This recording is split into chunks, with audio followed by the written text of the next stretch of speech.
E senhoras e senhores, vamos para mais um vídeo e dessa vez vamos falar de a nova ordem mundial. Não, eu não estou falando dos Illuminati. Estou falando do mundo pós-Guerra Fria. Bom, a gente entende aí que a Guerra Fria foi aquele período de disputa entre o socialismo da União Soviética e o capitalismo dos Estados Unidos pela hegemonia do mundo. E nesse período ocorreram a corrida armamentista, a corrida aeroespacial, ocorreu uma porrada de coisa, né? Pode falar porrada? Olha. Então, aconteceu um monte de coisa. Aconteceu o empréstimo financeiro dos Estados Unidos para Europa se reconstruir após a Segunda Guerra Mundial, que foi o Plano Marshall, para tentar impedir o avanço soviético na Europa. A gente teve a Comecon, a gente teve acordo militar, como a OTAN, que é a Organização do Tratado Atlântico Norte. A Comecon, como eu falei agora há pouco, foi o auxílio financeiro que a União Soviética dava para os países que estavam se tornando capitais socialistas. A gente teve a Revolução Cubana, que trouxe Cuba sendo socialista, e até hoje Cuba sofre o embargo econômico dos Estados Unidos. Até hoje a gente tem as duas Coreias divididas por causa da Guerra Fria. Então a Guerra Fria teve diversas consequências. Mas acontece que no final da Guerra Fria, lá em 1991, a gente tem a derrubada do Muro de Berlim, a Alemanha unificada e a dissolução da União Soviética. Sim, a União Soviética, que foi o primeiro país socialista do mundo, acaba. Mikhail Gorbachev ainda tentou reerguer a União Soviética com seus dois planos de reestruturação e transparência econômica, a Glasnost e a Perestroika, mas chegaram tardiamente, e a União Soviética vai falir, vai se desmembrar em uma porrada de países, o núcleo dela, que antigamente era a Rússia, vai voltar a ser a Rússia, que hoje está aí, governada pelo Putin. Então, o que a gente tem aqui de nova ordem mundial, então? O mundo que antes era considerado um mundo bipolar, dois polos de poder, a União Soviética e os Estados Unidos. Os especialistas vão querer retratar esse período novo, alguns chamando de monopolar, com os Estados Unidos sendo o maior polarizador dos outros países ao redor do mundo com o seu capitalismo.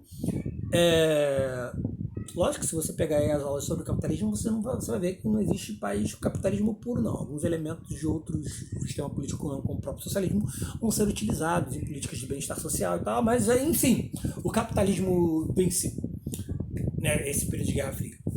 E aí vão falar que os Estados Unidos, por ser a maior potência bélica, por ser a maior potência econômica, por ser o país mais polarizador, vai ser um mundo monopolar. Outros vão estar dizendo que o mundo vai ser multipolar graças ao surgimento daquilo que nós chamamos de blocos econômicos ou blocos supranacionais.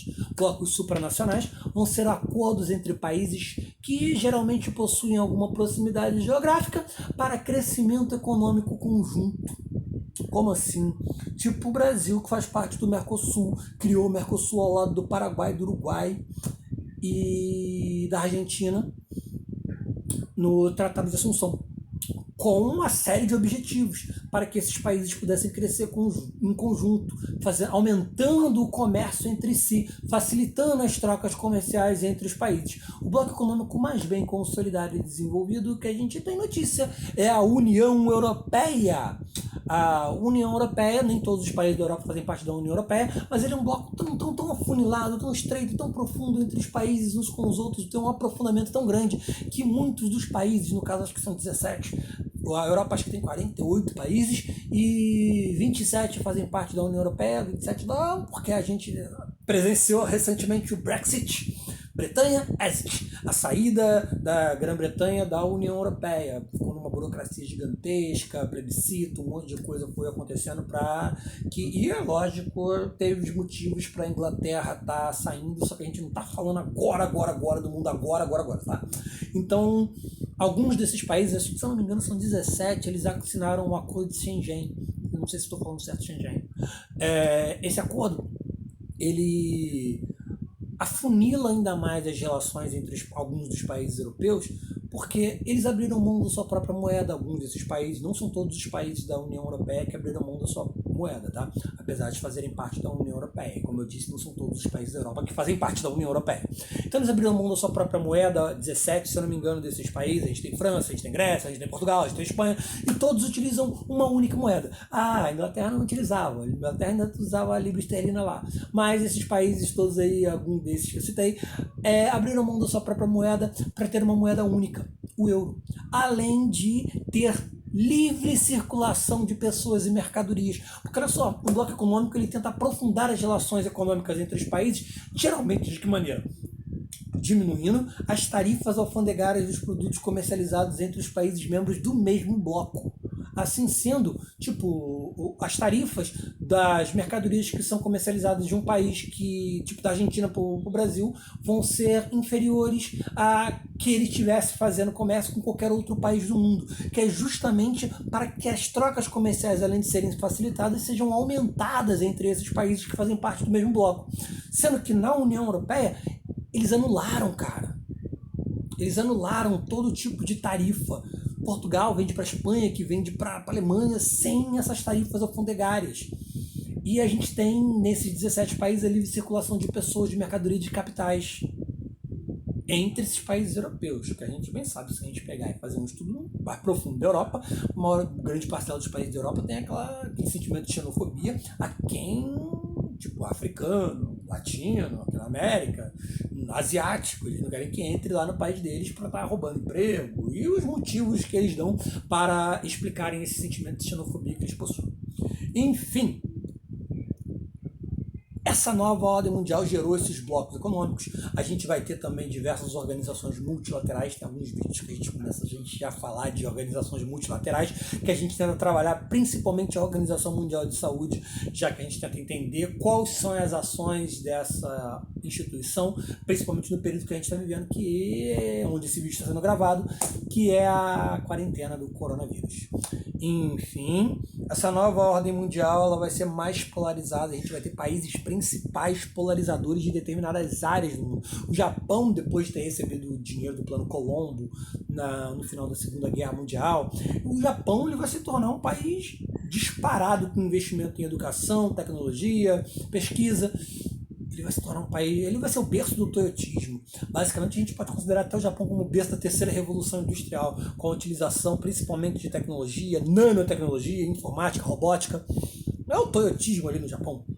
Então, a gente vai ter o Japão polarizando a Ásia. E olha que o Japão foi o país que recebeu 2 bombas nucleares da nuca, em Hiroshima e Nagasaki.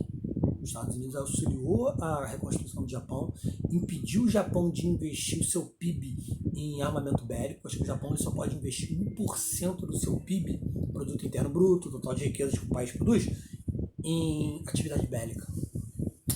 Tipo, os Estados Unidos é que protege o Japão se acontecer qualquer... Pelo menos esse é o acordo, né? Os Estados Unidos protege o Japão caso o Japão entre em algum tipo de... Até porque os Estados Unidos entrou na guerra por causa do Japão, né? E terminou a guerra no Japão.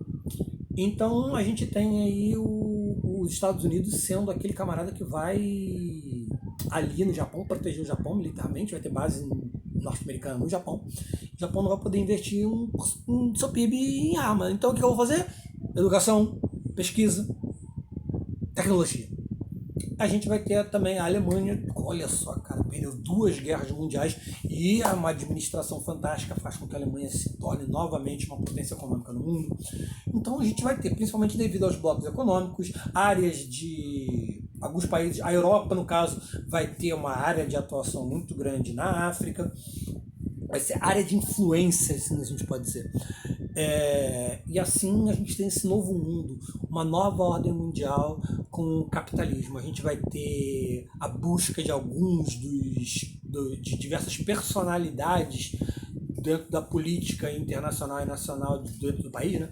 Como a Margaret Thatcher, o Ronald Reagan, que vão aplicar a ideia de neoliberalismo econômico, onde eles vão querer estar dando cada vez mais liberdade para as empresas privadas atuarem e o Estado, a forma como a sociedade se organiza politicamente e cria o governo, está cada vez menos ativo dentro dessas transações comerciais que os países possuem entre si, deixando livre as empresas transnacionais para competirem e desenvolverem suas tecnologias e tudo mais. Deixa eu ver se eu não tô... O vídeo já passou do tempo que eu gostaria, tá? Porque agora a gente vai ter o seguinte, antes a gente tinha, só para tentar terminar aqui rapidamente, a gente tinha antes, nessa período de bipolaridade, países a gente basicamente dividia o mundo na Guerra Fria em primeiro, segundo e terceiro mundo. Os países capitalistas sendo o primeiro mundo, o país socialista do segundo mundo e o terceiro mundo dos países subdesenvolvidos. Hoje a gente vai ter logo depois da nova ordem mundial, a gente vai ter os países divididos em desenvolvidos e subdesenvolvidos. Países industrializados e não industrializados. Porém, alguns dos países subdesenvolvidos vão se industrializar, vão se tornar o que a gente chama de países emergentes, cujos principais países emergentes que não formam um bloco econômico, tá? Isso que eu vou dizer agora não é um bloco econômico, são os países mais bem consolidados, entre os mais pobres, são os países emergentes com melhor condição financeira, que vão formar os BRICS, tá? Esse nome é referente a Brasil, Rússia, Índia, China e o S no final, South África, África do Sul. Antes a África do Sul não fazia parte, era só BRIC, tá? E aí com o S colocado, BRICS. São os países emergentes. E esses países começaram a conversar entre si, tentaram formalizar a existência de um banco, mas as relações não progrediram tanto quanto se imaginava. Depois começaram a falar, apesar desses países de vez em quando se reunirem e tal, para tentar melhorar os desígnios da economia da qual eles estavam despontando. Hoje a gente tem outros países que formam outros agrupamentos de países que entraram de uma maneira mais agressiva dentro do mercado, como por exemplo os tigres asiáticos, da qual a Coreia do Sul, por exemplo, faz parte, que entraram de maneira agressiva no mercado, sendo plataformas de exportação, produzindo pra caramba para exportar produtos, começando com produtos às vezes com uma baixa qualidade tecnológica e depois aumentando isso daí. E é lógico, cada país vai ter a sua... a maior parte dos blocos econômicos dos tigres asiáticos, eles vão ter algo em comum para se tornarem o que são.